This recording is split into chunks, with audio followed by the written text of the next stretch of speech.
From the OUTV Broadcast Center in Los Angeles, California, this is Brief News Brief, a brief look at today's trending news topics, proudly combating the thought police since 2016. Here's your host, James Heaney. I'm James Heaney, and this is your Brief News Briefing. After days of will he, won't he?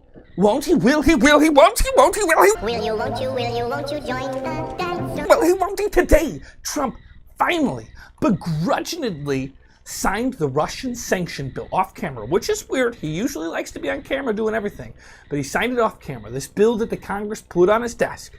In the signing statement the president released today, he called the legislation significantly flawed.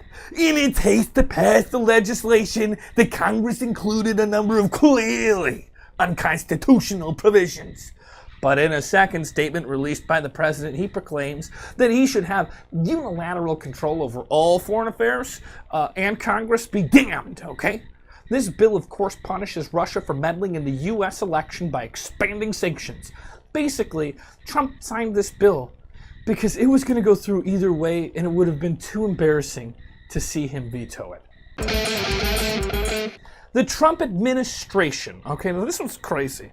It's being reported that it's seeking to use the resources of the Justice Department's Civil Rights Division to sue universities over affirmative action policies that have been discriminating against who?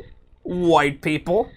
The administration is just keeping up their promise to make America great again by reestablishing the racist institutions and reinstating white privilege by propping up the suppressed white man.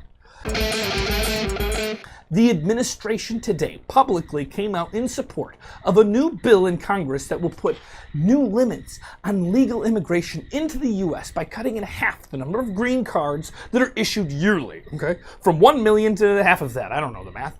The bill would also end a visa diversity lottery that has been awarding 50,000 green cards a year, mostly to areas in the world that traditionally don't have many immigrants to the United States, including places like Africa. And the bill caps refugee levels at 50,000 per year. So, okay. You get the message, right? You're not welcome here. Locals only. Go back where you came from, outsider. Okay? After Trump's infamous speech last week to the Boy Scouts, it's now being reported that just after the speech, when he was confronted, that he received a mixed reaction. Trump responded as the following. I got a call from the head of the Boy Scouts saying it was the greatest speech that was ever made to them, and they were very thankful, Trump said. And furthermore, he said, so there was no mix, except for the source of the Boy Scouts. The Boy Scouts said that this doesn't appear to have happened at all. So you have two places here to think of.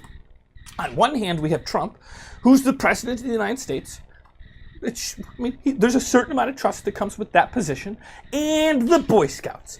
And if Scouts honor doesn't mean anything anymore, then what is the world coming to? I don't know. You make the call. Who's telling the truth? This morning at 2:10 a.m., the U.S. test-launched an unarmed ballistic missile nearly 130 miles northwest of Los Angeles. While this is not a response to North Korean actions, it's just simply not. Don't try to make connections where there are no connections, okay? While this isn't connected to that, the U.S. is simply demonstrating the United States nuclear enterprise is safe, secure, effective, and ready to be able to deter, detect, and defend against attacks on the United States and its allies. That's what the U.S. Air Force says, okay? So we got to take them at their word. Nothing to do with North Korea. This week's North Korean ballistic missile test was, though, the longest flight of a ballistic missile in that country's history. A widely publicized Chinese editorial tells Trump to stop the emotional venting on Twitter. It goes on to say that Trump is quite a personality and he likes to tweet. However, emotional venting cannot become the guidance for solving the nuclear issues on the Korean Peninsula. Sounds like pretty good advice. It also sounds like we could be on the verge of the first historic tweet storm between two world leaders. Maybe this will all climax in some sort of rap battle just before the nuclear winter.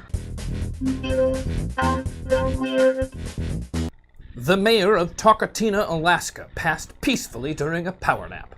What a pussy. Cat, that is.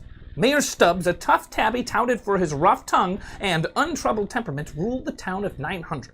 This is near Denali Park, with a retractable claw since being elected as a write-in candidate in 1997. The Golden Grimalkin garnered gawks and guffaws, and even avoided an assassination attempt in 2013 by a disgruntled dog. His death was mindlessly misreported last year, to which the mayor sardonically stated, "Meow."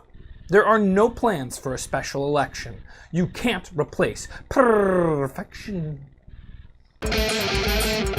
And now it's your time to chime. And some of this would be considered part of the "That's News to Me" section. Some guy, and when I say some guy, I specifically mean a very specific person, was the first to put it up there. In a YouTube comment, it says, "Well, I saw some handsome devil in an ad recently. Way to go on the national ad, man." Well, first of all, you have no idea how exciting it was to see that note, because I don't know when a commercial airs until someone tells me. And sometimes a commercial airing makes the difference between me getting paid and not getting paid. So when I saw that, I spent the entire day yesterday searching the internet trying to see it. I have still not seen the commercial on television yet, but I was eventually able to find it in something called iSpot TV. So if you go to iSpot TV, you can look up commercials. I'm listed as the actor in that one, and there's a couple other national ads that I'm in that is on that spot. So it was really exciting. Thank you for the heads up on that. Mad Happy Plays also said he was at work and he looked up and saw me in a commercial. And he didn't get to hear it. There's no words. I don't have any words in it, but I do get pretty much the star role of the idiot dancing in the commercial. So I have some little bit of news. I got another commercial I've already filmed. I already know it's getting edited because news to me. I was out to brunch with my wife on Sunday, and some guy comes up to me. He's like, "Did you just shoot a blank commercial?" And I was like, "Yeah." He's like, "I'm editing that, and I'm looking at you all day. Can I get a picture of you?" So I had somebody come up to me and get a picture of me at breakfast. It's not really being famous since it's not even on TV yet. It's just the guy editing it. But the good news is that probably means I'm going to get paid. And secondly, there's a very good chance next week I won't have any brief news briefs up. I'm on a veil for a commercial that shoots in Washington, Seattle, Washington.